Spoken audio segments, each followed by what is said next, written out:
Hi and welcome to episode 144 of the Photography Explained podcast. I'm your host Rick, and in each episode I will try to explain one photographic thing to you in plain English in less than 27 minutes-ish without the irrelevant details. What I tell you is based on my lifetime of photographic experience and not Google. Okay, lots of Google in this one, lots of research. So in this episode, how technology and cameras helps us to take photos, and also some more thoughts on the last episode, how is artificial intelligence used in photography? Will AI ever replace me? Hasn't done so far. But let's get stuck into the answery bit. Technology and cameras in 2022 helps us photographers to take better, higher quality, sharper photos. The technology helps us to take these photos in more challenging conditions than ever before. Technology has made cameras quicker, smaller, lighter and quieter. Technology in cameras has made it easier for photographers of all abilities to take photos using advanced techniques once available to pro photographers only. Technology in cameras has closed the gap between consumer and pro photographers. And finally, technology in cameras has of course transformed mobile phone technology into what it is today. Alright then, plenty to get stuck into in this one, which is good. That was my answer, but before the talky bit, I want to give you some examples. See, technology in cameras is a vast subject, bigger than I should have known really, shouldn't I? But bigger than I was expecting. So how do I break this down and make sense of it? Well, great question, Rick. Basically by working. See, I've done some research and I'm going to quickly go through some great examples of technology in cameras. Now, some of it I already knew about and some of it is completely new to me. I will be brief because there's quite a lot of good stuff to cover, and I had to remove some things from my list as I'm not ready for an hour-long episode yet, and I'm sure you're not either. Right, camera size. Well, cameras are getting smaller, and there's more and more tech packed into them. Is this a good thing? Well, like a lot of things in photography, it just depends. The rule of thumb back in film days was the larger the film size, the higher the quality of the photos. And then when we swapped camera film for a digital sensor, the same thing applied in general. And that's why we still have full frame and medium format cameras, because if that wasn't a differentiation, blimey, that's a good ad-lib, there'd be no need for medium format cameras. But tech has closed the gap, meaning that cameras with smaller sensors can compete with their bigger rivals, and more so year on year. I use a Micro Four Thirds camera for my travel photography work, and a Canon 6D for my architectural, construction and real estate photography work. And I prefer the handling of my Canon 6D if I'm honest, as I'm a bit clumsy and it suits me better. Now sure, my Olympus is smaller, but it's not that much smaller to be honest with the lens that I use. But with the tech in the camera, it could take photos that stand next to those from the Canon 6D. You can't tell them apart, and I've proved that in the past. So tech has helped make cameras smaller and will make things smaller still in the future. But there are still optics and handling to remember. Let's not forget you can make things as small as you want, but some clumsy person like me has to be able to look through the viewfinder at something and press the buttons. So, no, you can't just keep on getting... Well, you can keep on getting smaller and smaller, but we're still humans taking photos, unless AI takes over, in which case we might as well just give up. Okay, image stabilization. Now, some of the new Canon mirrorless cameras, they give an amazing 8 stops of in-body image stabilization. Now, it's IBIS for short, but I can manage to say the 4 words with no trouble. Easy for me to say most of the time. So what does this actually mean? You have to excuse my coughing and spluttering here. I'm having a bit of a coldy day, which is not great for recording day, but I'll try and get through it and edit out all the coughing. So what does this mean, 8 stops of in-body image stabilization? Well, if you're going to take a photo with a shutter speed of 1/60th of a second handheld, you can now take a photo with an 8-stop shift in exposure. So what does that mean? Well, let's work it out. Starting at 1/60th of a second. 1 stop that's 1 stop slower shutter speed, just to get that right because that wasn't in my script. So if we reduce the shutter speed by 1 stop, that's 1/30th of a second. 2 stops 1/15th, 3 stops 1/8, 4 stops a quarter, 5 stops a half, 6 stops 1, 7 stops 2, 8 stops 4 seconds. Yes, according to Canon, you can take photos with a 4-second exposure handheld. I mean, one thought there is this the end for the tripod? 4 seconds. It's quite literally amazing. 4 seconds, really? Have you ever tried it? Why not go out with your camera and take a photo with a 4-second shutter speed and watch how blurry it is? It will be rubbish. I can pretty much guarantee you that. Unless you're a tripod. or your specialist subject is standing dead still for 4 seconds.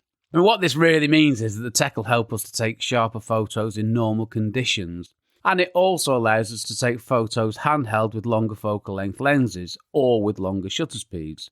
Either way, the tech's helping us, and it's helping us in a pretty big way. Well, that's actually a massive way. Let me say that again. 8 stops. Absolutely bonkers. Moving on, electronic viewfinder. Well, my Canon 6D has an optical viewfinder. See, I actually look through the camera lens using a mirror box and other clever optical stuff. It's the stuff behind the viewfinder and in between that and the lens. Now, if you ditch all that, what you've got is a mirrorless camera. Yep, that's what a mirrorless camera is. It's an SLR without a mirror. That's why new people look at the camera and go, well, why is it called mirrorless? I never said it had a mirror. So that's where that came from. So that's mirrorless cameras explained in seconds. And with a with a mirrorless camera, the viewfinder is digital. So why is this important? Well, simple. With my Olympus EM5, which has an electronic viewfinder, EVF for short, I can look at the photo I've just taken in my viewfinder, and that is amazing. And until you get used to it, it's not a little bit spooky. Having used optical viewfinders for years, the first time I did it, I didn't know I'd taken the photo, and I thought I was still looking at what I was taking a photo of because my camera was on a tripod, and then it disappeared again. I was like, what happened there? But it's brilliant. It seriously is. And it stops you having to struggle to look at an LCD screen. I absolutely love it. Moving on again, speed. Well, cameras are getting faster, and that's in terms of the time taken to make calculations, such as for exposure, and also focusing and the number of frames per second. So what's the fastest camera, I hear you ask? Well, I'm glad you asked. There's one that takes 70 trillion photos per second. Yeah, really. That's not even a number that I can comprehend. 70 trillion photos per second. But for conventional cameras, well, for a change, I'm going to go away from Canon. I'm going to take the Nikon Z9. Now, I do believe on other shores it's called a Nikon Z9, but I'm in England and that's how we speak. See, the Z9 can do 20, 30, even 120 frames per second. And it depends on the settings that you choose when you're taking the photos, of course. Let's just take that lowest number. And this is the lowest number, 20 frames per second. Just think what you can do with that. I mean, for me, I take one photo at a time, so I'm okay, thank you very much. 20 frames a second. I can take 30 photos on a shoot. If I've absolutely nailed every shot that I take. Because I normally give a client 20 to 30 photos. So if I can take 30 photos, I've nailed a shoot. And you can do that in 1.5 seconds with a Nikon Z9 or Z9. I think Z9 sounds better, doesn't it? Okay, image sensors. Well, image sensors are getting better, but not necessarily bigger. Well, they're not physically bigger because the size is constrained. Tech is bridging the gap between sensor size and image quality. Well, look what you can get with a phone, and that has a tiny sensor. Now, I know in theory bigger is better, but are we at the point now where, with everything else going on, sensor size is irrelevant? I mean, if we're not now, we can't be far off it, surely. And then that takes me nicely on to megapixels. Now, megapixels used to be a biggie. The more megapixels, the better. Now, 1 megapixel is 1 million pixels, by the way. And what's a pixel? Well, there are many definitions of what a pixel is, but this is the one that I use. Pixels are the little things that make up a photo. I know it's not a great definition. Well, it's not any definition, is it? But it's one of those things I don't need to understand. See, my Canon 6D, it's an old camera these days. It's a 20 megapixel camera. That means it's got 20 million pixels. Now, do I need to know what they are? No, I just need to know there's 20 million of them, and I can't see them. So no, I am good with that.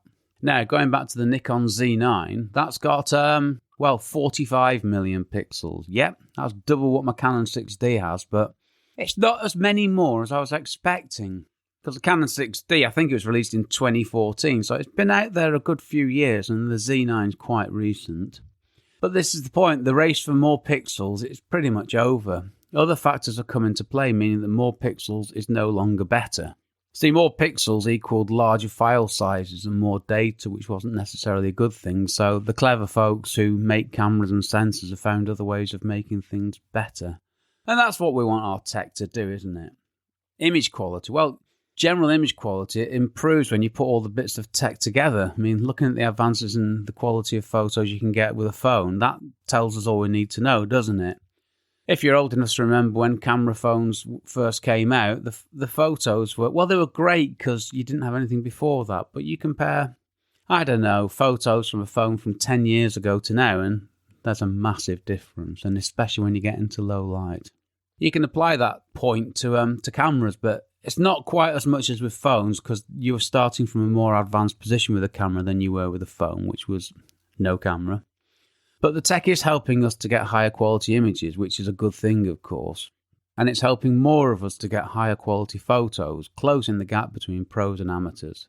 And you can apply all that good stuff to video quality as well. I was going to do video separately, but there's no point in saying the same thing twice, is there? You probably get enough of that from me. Right, let's get a bit of camera-specific stuff now. Autofocus. My Canon 6D has 11 focus points. And I manually select the one that I want to use. 11 focus points. That's 10 more than I need, to be honest with you. And I really do use one at a time. But the Canon EOS R3, it has 4,779 selectable AF points. Yes, in case you misheard me, 4,779 selectable AF points. And I might have misread this, but on the Canon website it says you can put them anywhere you want them. Really? I'm glad I'm sat down when I wrote this because, well, it just gets more and more ridiculous. So, 4,779 selectable AF points. There's so much more to it.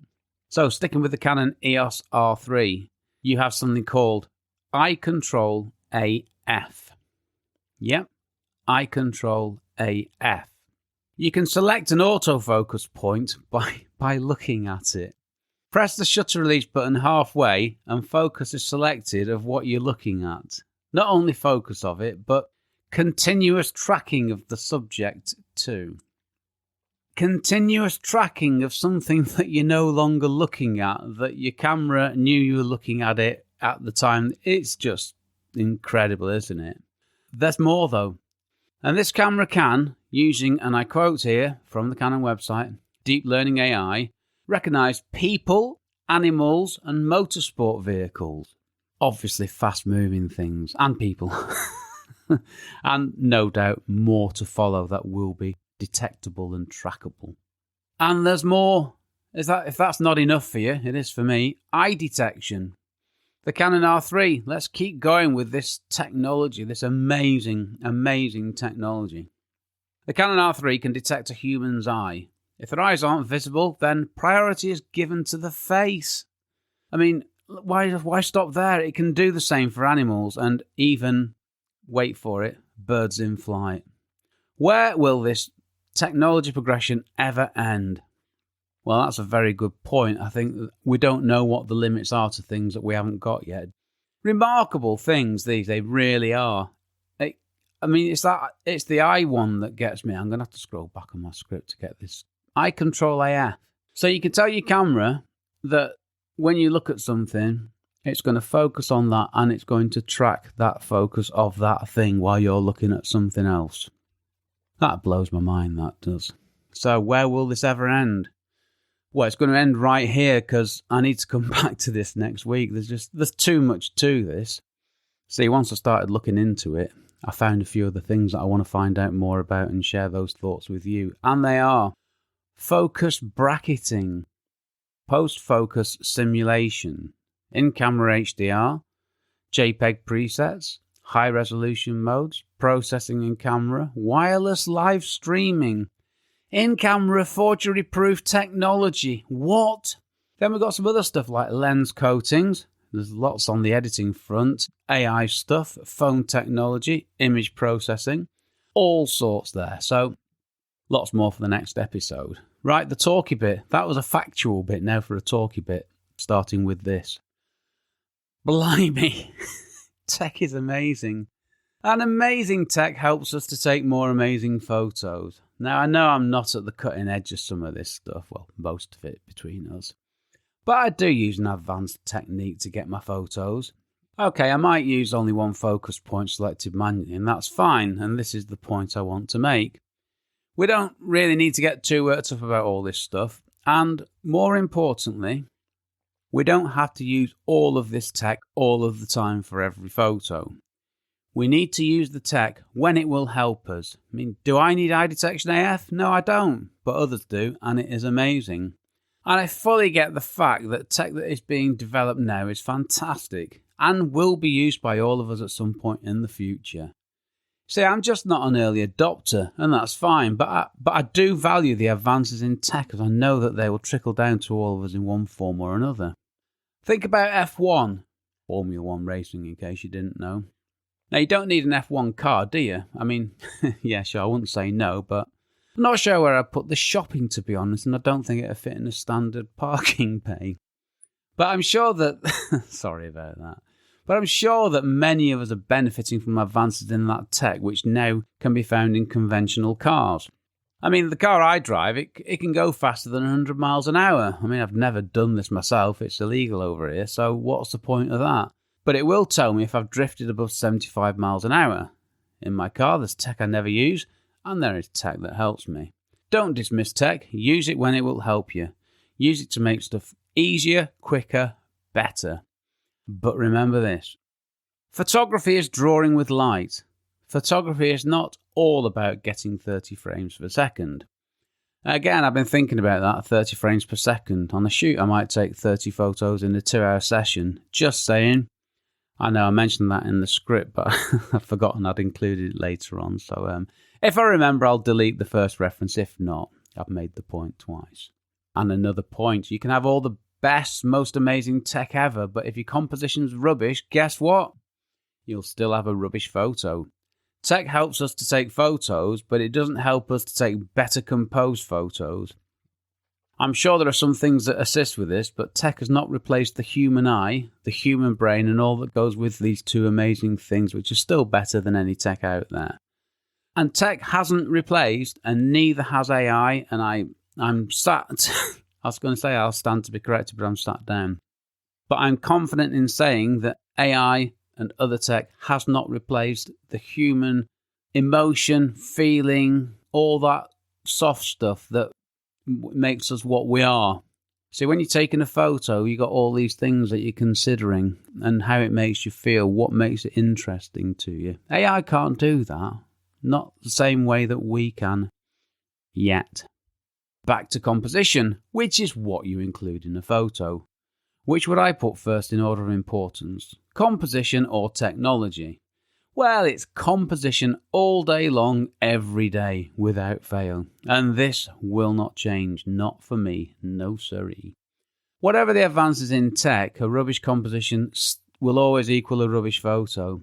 It doesn't matter how sharp it is, or the fact that you took a 75-second exposure handheld hanging off the edge of a mountain in a blizzard whilst having your ankles chewed by polar bears. No, if the composition's rubbish, then the photo will be rubbish. And that's all anyone apart from you will care about. Blimey, I never expected to use the phrase having your ankles chewed by polar bears in my podcast.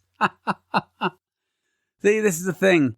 When somebody else is looking at a photo you've taken, they don't care about anything other than what they can see and how it makes them feel. If it's interesting, do they like it?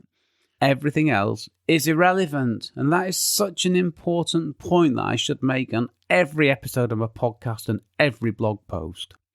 If your photo's rubbish, it doesn't matter how much your camera costs. Point made. Okay, talky bit over. What if I only use a phone? Well, if you only use a phone, you're already slap bang in the middle of much of the latest tech. Nice and simple. And you're a party to the most rapid advances in image capture tech for sure. Of course, there is stuff that you can find on cameras that you cannot find on cameras in phones, but you'd expect that, right? But in phones, you have amazing tech for image capture and, of course, sharing. So if you only use a phone, you have much of the latest tech helping you to take each and every photo. And you're also benefiting from constant updates in apps and the computational stuff that is done. I say computational stuff because this is way beyond my levels of comprehension. That's an important point, that, about constant updates, because my Canon 6D, I bought it in 2014 to 2015, I can't remember now, it's so long ago. I've never updated it. I've never updated the firmware, which you meant to do. So it's as it was when I bought it, but you probably I get fed up with all the constant updates on apps, but there is a plus side to it. I do sound quite old sometimes, don't I? Anyway, back to me. What do? Well, I use a Canon 6D. So in tech terms, I'm quite old school and low tech. But the Canon 6D has a great 20 megapixel camera sensor. And it also has lots of other stuff built in. But that all dates back, like I say, to 2014-ish, when the Canon 6D was released. But I do take 3 photos and put them together in Lightroom, and this is quite an advanced technique. I mean, tech-wise, it's basic, but taking photos-wise, it's quite advanced. And I couldn't have done that 20 years ago, not with, I could have done with a film camera, but it would have been a little bit more complicated. Now, I also use an Olympus EM5 Mark II for my travel stuff, and this camera, I'm quite surprised by this. It was first released in 2015. I thought that was much more current, to be honest with you. That's quite disappointing. I use tech in my phone, and I use tech in my image processing, but I am not, and do not claim to be, at the forefront of tech. And there is a problem with all of this. I've read into this, and it's got to me a bit. The question I was dreading asking myself, do I want a new camera, though? Yes, I do. I really do. I don't need one, but I want one. Oh dear. Right. I think I need to move on. Some thoughts from the last episode. How is artificial intelligence used in photography? Will I ever replace me? Well, AI is the future. I mean, it's the present, but in the future there'll be much more of the things that we're already using and taking for granted AI-wise. And that's in general terms a good thing. Where this is not a good thing is where it replaces the need for humans. And more scary than all of that is machine learning, where things learn from what they have done. No, AI will not replace me. I've been thinking about this. I came up with a great point. This might sound stupid to you, but I think this is... Well, it's not genius, but I think it's good. Here we go with this one. Wait for it. Now, as clever as AI stuff is, how will the AI thing get to a site to photograph a building? How will an AI thing, whatever it may be, meet with a client, talk to the groom, talk to them, agree what is needed, and go away and do it? As long as humans require things, there will always be a human element in the provision of that thing. Well, for now anyway. No, AI cannot drive to a site, not yet, not in this country, and do what I do. So there you go. I have convinced myself that AI will not replace me. I should make that a separate episode and see what AI comes out and gets me. Yes, this is a fundamental issue that greatly reassures me. No, AI is not going to take over and run the world. I'll say that quietly in case they're listening. And what do I use AI for? Sky replacement is the main thing I use AI for. And a load of other automated clever stuff that Lightroom's doing, and my camera's not doing much of that. Well, it is actually. It's doing some clever stuff. But that's more electronic, isn't it?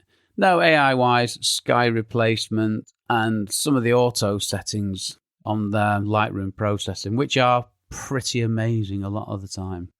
And I'm getting into some other new software, which I'll talk about in a future episode. One last thing on AI. What do you use AI for? Well, let me know. It'd be great to hear from you and hear your thoughts on this and also today's subject.